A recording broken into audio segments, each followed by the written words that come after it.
네, 여러분 안녕하세요. 오늘은 비로 역사 두 번째 시간입니다. 200년 전에요. 정말로 비로다운 비료가 발견이 됐어요. 생산량의 획기적인 증산이 일어났죠. 그리고 유기농이라면 반드시 알아야 될 내용이에요. 그때는 일반농도 썼지만 지금은 유기농이 주로 사용하고 있습니다. 200년 전 고민이 이거였어요. 왜 퇴비로는 생산량을 높일 수 없을까? 그 이유는 질소 함량이 퇴비는 1%에 불과해요. 그러면 생산량을 높이기에는 질소 함량이 너무 낮습니다. 그래서 18세기까지는요, 퇴비를 사용하던 시기에는 인류가 모두 정말 굶주리던 시기예요. 먹고 사는 게 가장 중요했었죠. 퇴비는 좋은 점이 아주 많습니다. 왜냐하면 퇴비에는 미생물도 있고 대사산물도 있고 여러가지 아미노산도 있고 그렇기 때문에 토양을 좋게 하는 아주 장점을 갖고 있어요. 그런데 양분으로 영양분으로 보게 되면 질소 함량이 너무너무 낮아요. 그래서 질소 공급량이 적기 때문에 생산량을 높일 수가 없었죠.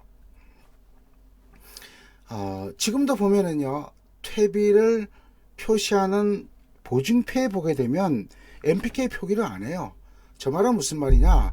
퇴비는 양분을 공급하는 목적으로 사용하지 않는다는 뜻이에요. 그냥 토양 좋게 한다는 뜻이죠. 토양만 좋게 해서는 생산을 높일 수 없거든요.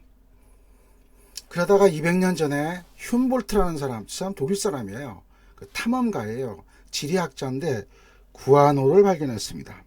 그리고 인류 기아를 해결하는데 아주 큰 공헌을 했죠. 아마 비로다운 비료라면 흉볼트 구아노부터 시작했다고 할 수 있습니다.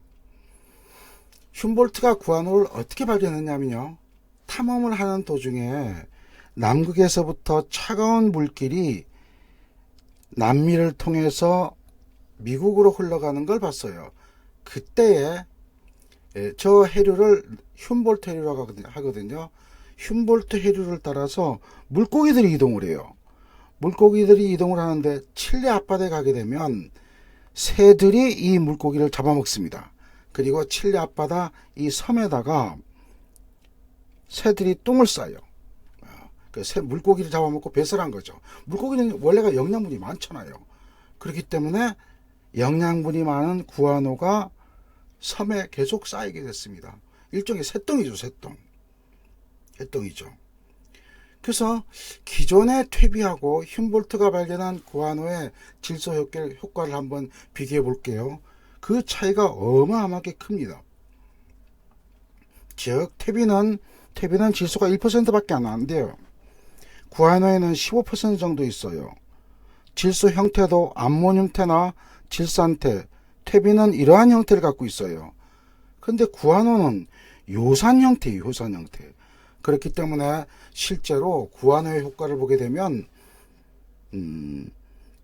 퇴비에 비해서 약 30배의 효과를 갖고 있습니다. 와, 대단한 거죠. 이걸 좀 더 자세히 설명할게요. 우리가 알고 있는 질산태죠. 질산태만 하더라도 흡수가 잘 되고 암모늄태도 흡수가 잘 되죠.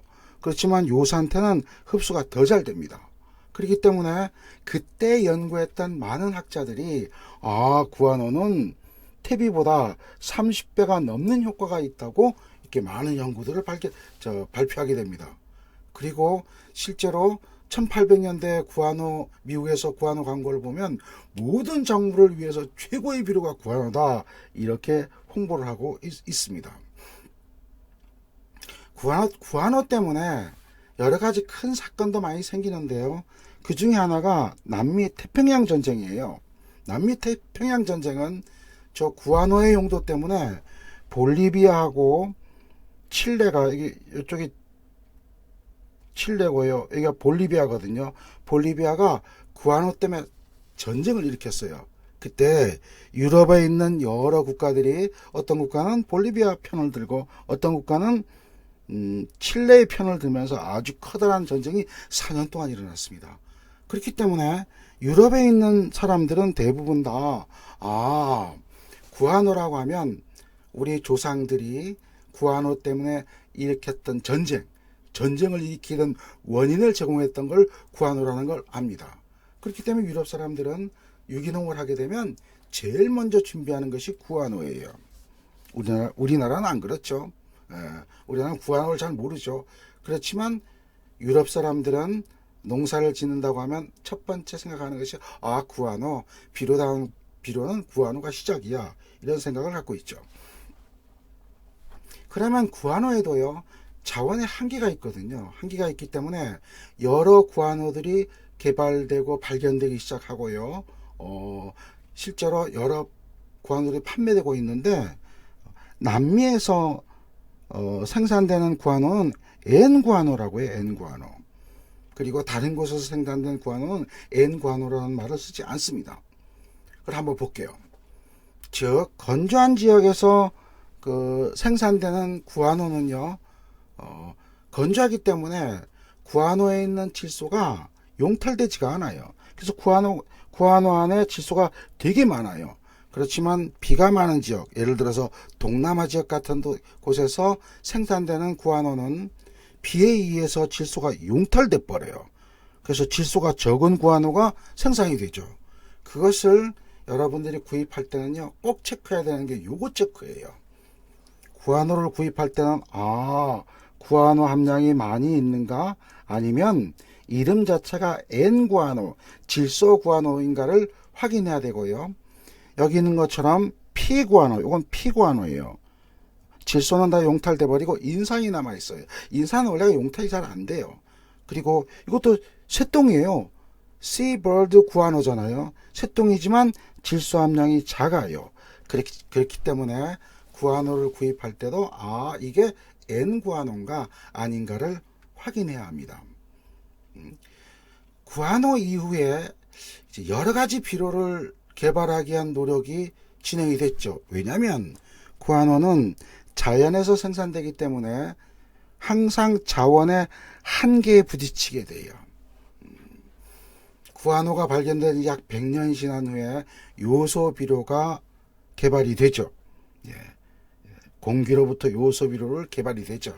그리고 요소 비료가 개발이 되면서 화학 비료가 시작됐다고 할 수 있어요. 요소 비료는 다음 시간에 할게요. 그 사이에 요소 비료하고 구아노로 쓰다가 요소 비료가 생산되기 그 사이에 커다란 사건이 일어나요. 또 요소 비료, 구아노는요, N구아노가 있고 트리플 바이오라는 게 이것도 구아노 일종이에요. 그러면서 점점점 대표적으로 유기농에서 양분을 공급하는 비료로 발전하게 됩니다. 그리고 100년 후에는 요소 비료가 개발이 되죠. 그 사이에 여러분들이 꼭 알아야 될 사람이 있어요. 그 사람은 누구냐면 리비예요. 리비. 여러분 혹시 교육받을 때 이런 얘기를 들었을 거요. 최소 양분율을 발표한 사람, 그분이 리비예요. 이 리비가요, 아주 중요한 걸 얘기를 해요. 그것은 뭐냐면 무기양분설이에요.